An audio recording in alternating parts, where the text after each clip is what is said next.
If you think what happened on Friday was just volatility, you're not paying attention. That wasn't a normal dip. That was the kind of move that snaps confidence, exposes weak hands, and forces the real price to show its face. And the part that should make your stomach drop? The craziest signal isn't the drop itself, it's what happened after. And real quick, YouTube's own stats say a lot of people watch these videos and never hit subscribe. If you get value here, do me a favor and subscribe so you don't miss the next update.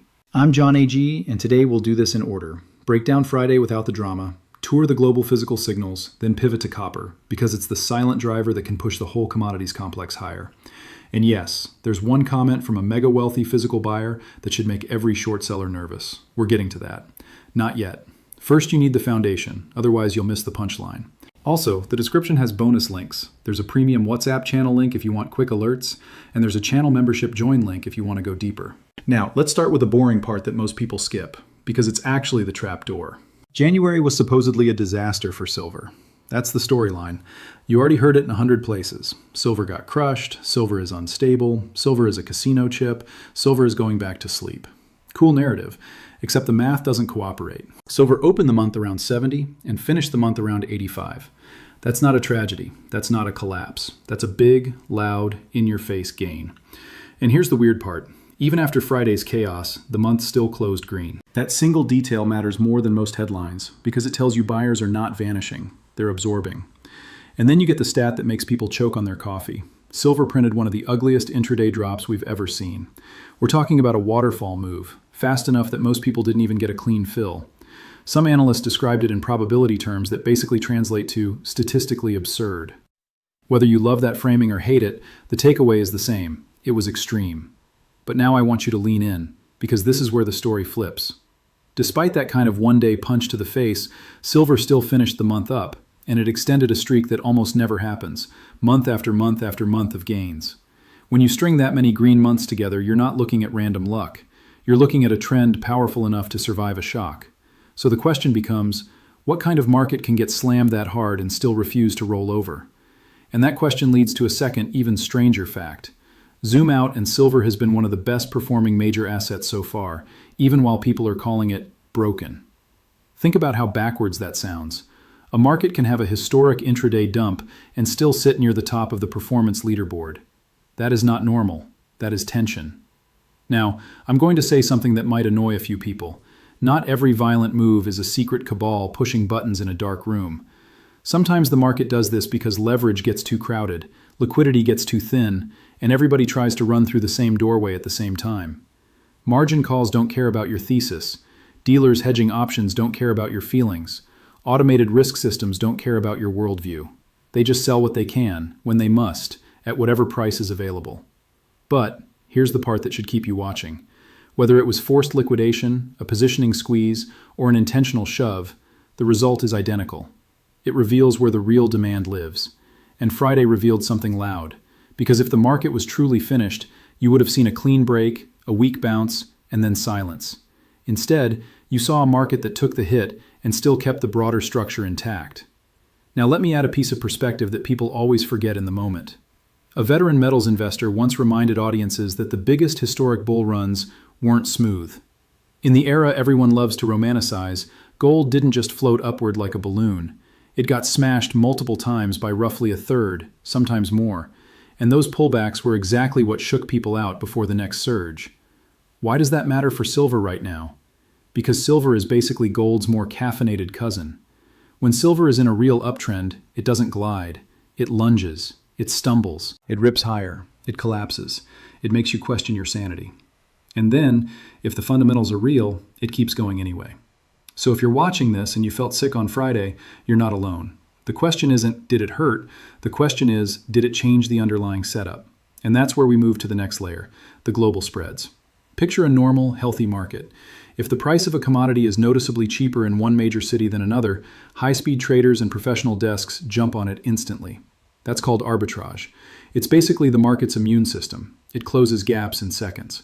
So when you see unusually wide price gaps across regions, big enough that even a regular person can notice, you have to ask a brutal question. Why hasn't the immune system closed the wound? From recent market updates, we saw massive gaps between physical pricing in some Asian hubs and quoted prices in Western hubs. We saw gaps on gold that were hundreds of dollars wide in certain places. We saw gaps on silver that were so large they looked like a typo. And these gaps didn't vanish instantly. That doesn't automatically mean the entire system is over, but it does suggest something uncomfortable. Liquidity is not as deep as people assume, and physical settlement frictions are starting to matter again. Here's the cliffhanger. If those gaps persist, the next move in silver won't be driven by your favorite chart pattern. It'll be driven by a very boring thing that blows up overnight: availability. So let's go around the world because the map tells the story better than any influencer. First stop, China. During the chaos, pricing on a major Chinese e-commerce platform showed something that should grab your attention. Retail bar prices were not behaving like the paper price. They were behaving like the supply chain was stressed. Silver bars in particular were showing implied per-ounce prices that sat far above what most people saw on their trading apps. Now, do not misunderstand what I'm saying. Online retail prices include premiums, taxes, shipping, and scarcity psychology. They are not a perfect mirror of wholesale. But when the retail number detonates upward while the screen price is wobbling, it's still a signal. People are willing to pay up to get metal in hand. And that matters even more because consumption behavior has changed. The old way, walking into a small shop and buying a few ounces, still exists. But the new way is online order flow at scale. When online demand surges, it can drain inventory faster than traditional channels can even process. So when you hear sales are down, you have to ask, down where? Down in which channel? Down for which products? Down for which buyers? Because the market is not one monolithic blob, it's a messy ecosystem, and stress shows up first where inventory turns fastest. Second stop, the United Kingdom. One of the country's largest precious metals dealers temporarily restricted online ordering during the storm. If you've never seen that before, it feels surreal, like showing up to a grocery store and being told you can look, but you can't check out. Now, sometimes that's just risk management. When prices swing violently, dealers can't hedge fast enough, or their hedges become too expensive, or their payment rails get clogged, so they hit pause. That doesn't automatically mean there's no metal anywhere. It means the dealer is protecting themselves from getting run over. But still, it's a symptom. And when multiple symptoms show up in multiple countries at the same time, it stops being a coincidence and starts looking like a theme. Third stop, Australia. A major bullion operation in Australia sent out a client message saying trading was being paused because volatility was off the charts and order volume exploded. Translation? We're overwhelmed, and we're not willing to promise you a price until we can see what the market does when it settles. Again, that's prudent. It's also revealing. You don't pause a business that makes money on volume unless the risk of getting smoked is bigger than the profit you're making. Fourth stop, continental Europe. One dealer in a small European country told customers they were not accepting new physical silver orders during the storm. That is a huge statement, even if it's temporary, because it forces you to ask, is the issue the metal, or is the issue the ability to manage the price risk of the metal? And that's the point most people miss.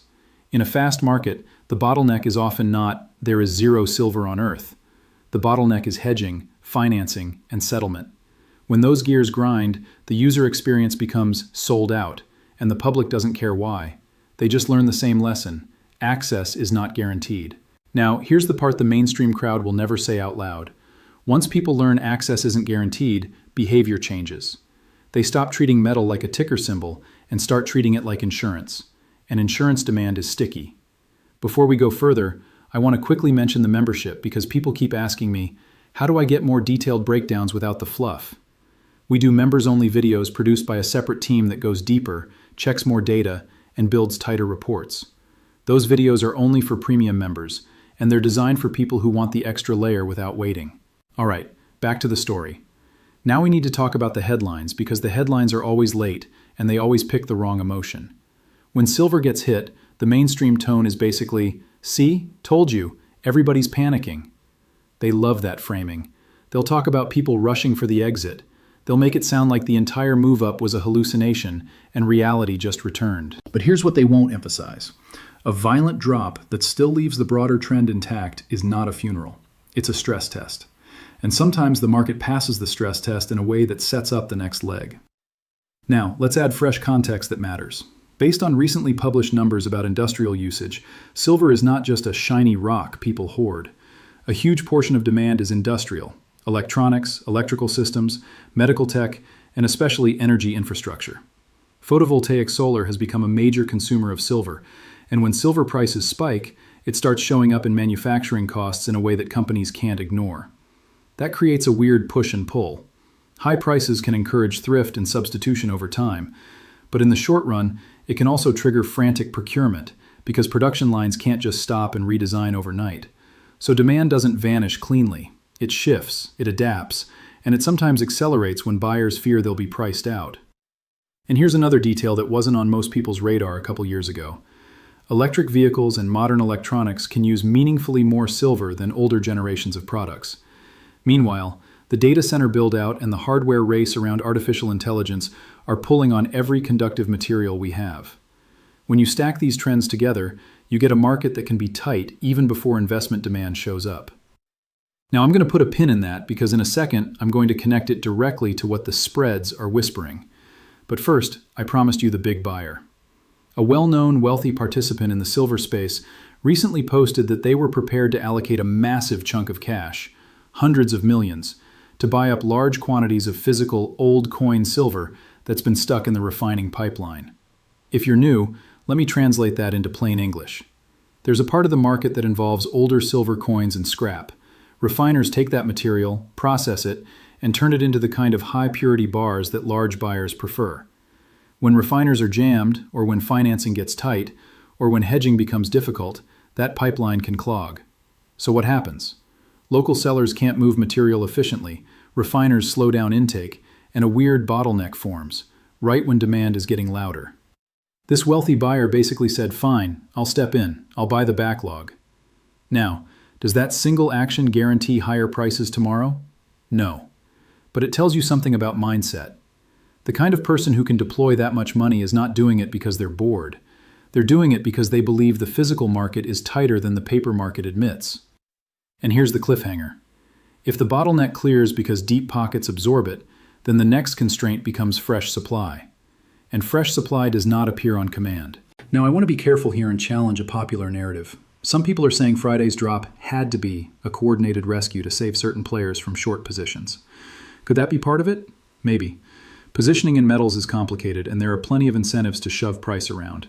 But there's another explanation that fits the facts without requiring a villain. As price surged, positioning got crowded, volatility exploded, and the market's plumbing couldn't handle the flow. That creates air pockets. Air pockets create crashes. And the scary part is this. Both explanations lead to the same conclusion. Markets are fragile when they're stressed. So how do you navigate that? You stop obsessing over the next few minutes and start watching the fundamentals that don't change in a day. Let's talk about those fundamentals. Silver has been running structural deficits in recent years. In other words, total demand has outpaced new supply for multiple years, and the shortfall has been covered by drawing down inventories and recycling flows. Over time, that's not a free lunch. If the drawdown continues, availability tightens, and tightness eventually expresses itself in price, or in rationing. Here's another layer that doesn't get enough airtime. Supply isn't sprinting to catch up. Based on recently published industry surveys, global silver demand has been around 1.2 billion ounces in a recent year, with industrial demand at record levels. Mine supply hasn't surged. It's been relatively flat, and in some places it's pressured by declining grades, rising costs, and delayed projects. When demand outruns supply year after year, inventories and recycling take the hit. And there's a second problem. A lot of silver is a byproduct. It comes out of the ground because companies are primarily mining for other metals like copper, lead, and zinc. That means you can't simply turn on silver production without the economics of the main metal cooperating. So even if everyone suddenly wants more silver, the supply response can lag in a way that shocks people who assume markets are always balanced. Now, some of you are thinking, okay, but higher prices will fix that. Eventually, yes. Higher prices can incentivize new projects, expand exploration budgets, and improve recycling flows. But this is where time matters. Mining is slow, permitting is slow, building is slow, and financing becomes even harder when volatility is high. So price can run far ahead of new supply long before supply ever catches its breath. That's why Friday's move is so important. It wasn't just a chart event.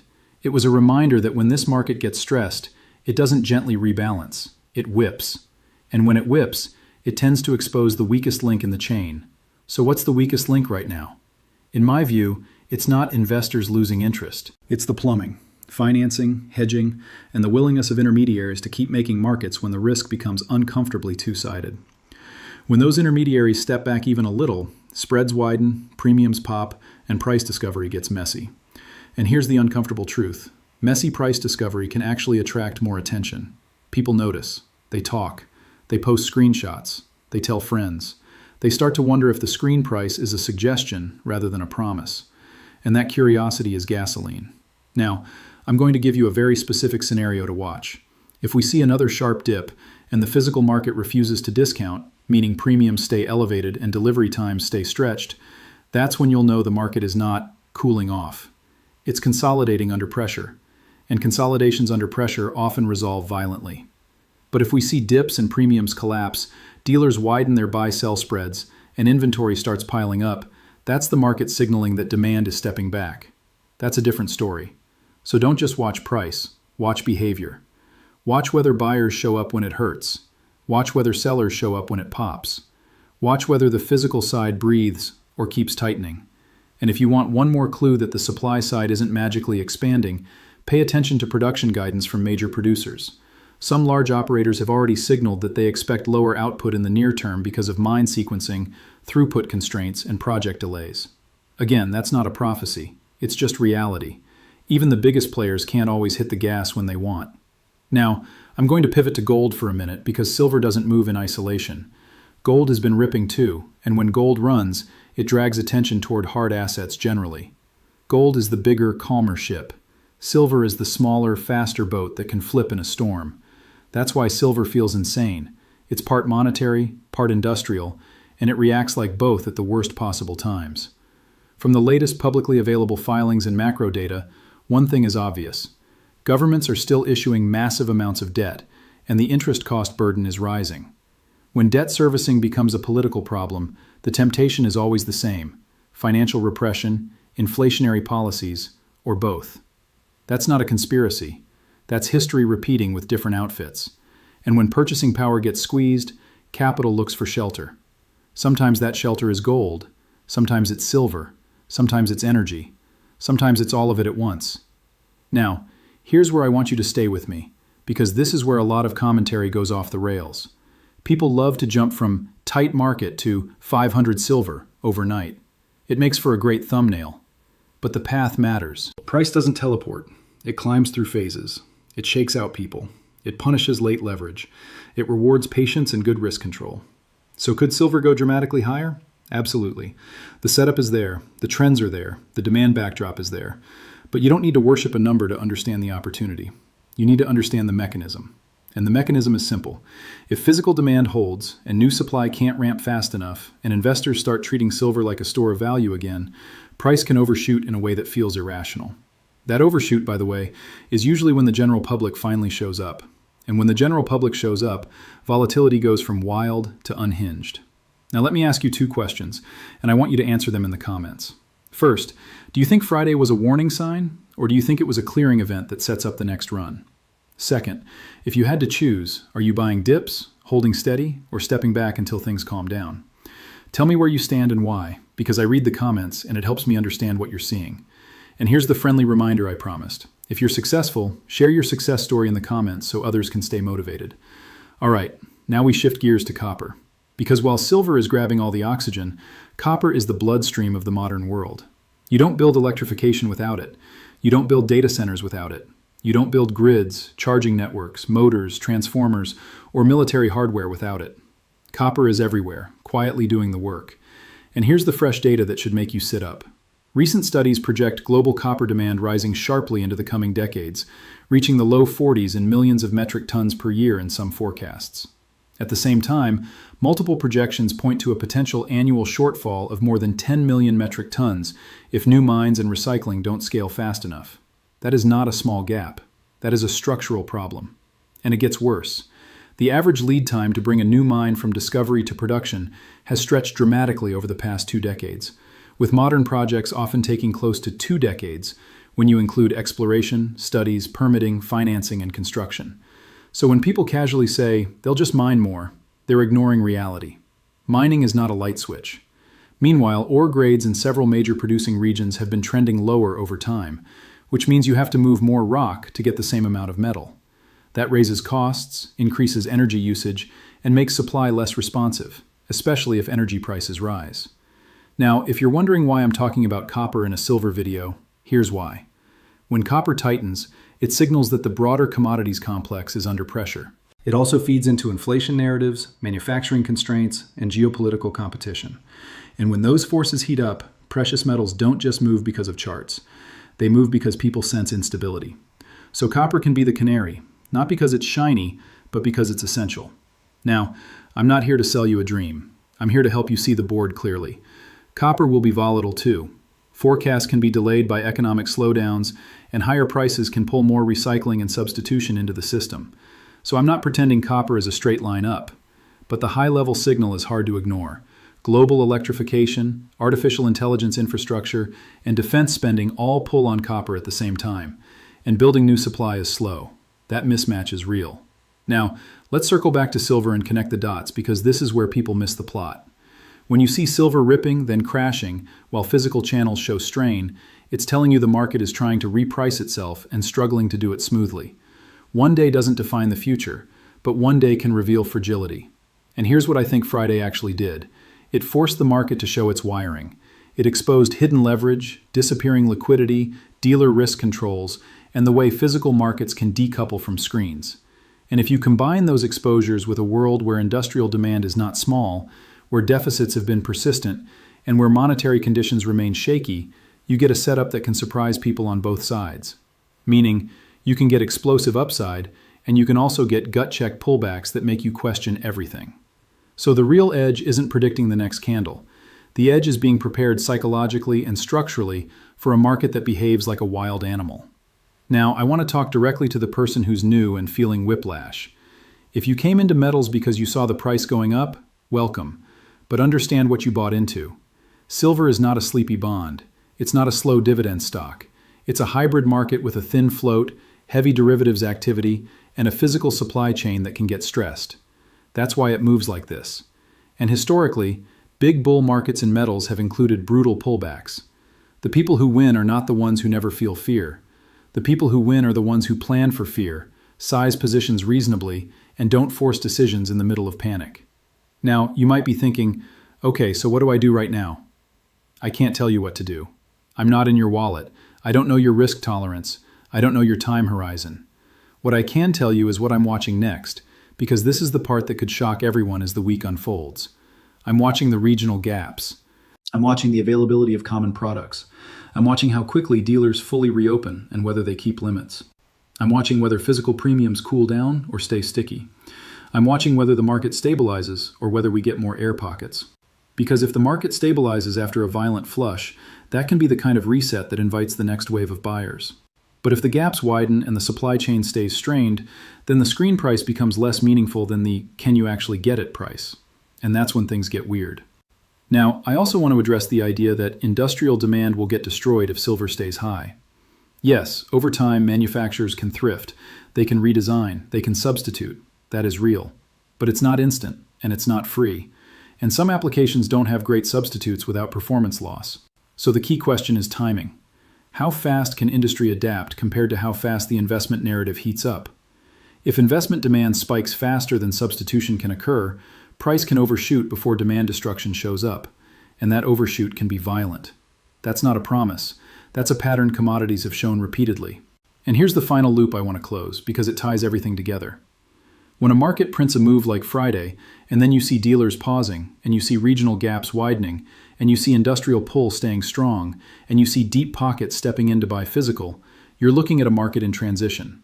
It might be transitioning into the next leg higher, or it might be transitioning into a longer, messier consolidation that frustrates everyone before the next run.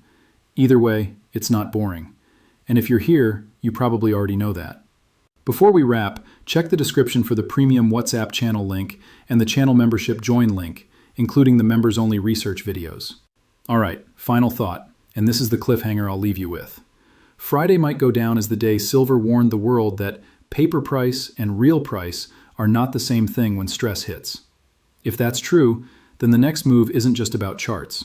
It's about confidence, access, and whether the market's plumbing can handle what's coming. So stay sharp. Stay humble. Don't let a single day convince you you're a genius or convince you you're doomed. Stay ready. Stay calm. Stay disciplined, always. And here's my disclaimer because it matters. Everything you heard in this video is for education and discussion only. I'm sharing my interpretation of public information and market behavior, not telling you what to buy or sell. Do your own homework, consider your own situation, and if you need personalized guidance, talk with a qualified professional before you make any financial decisions.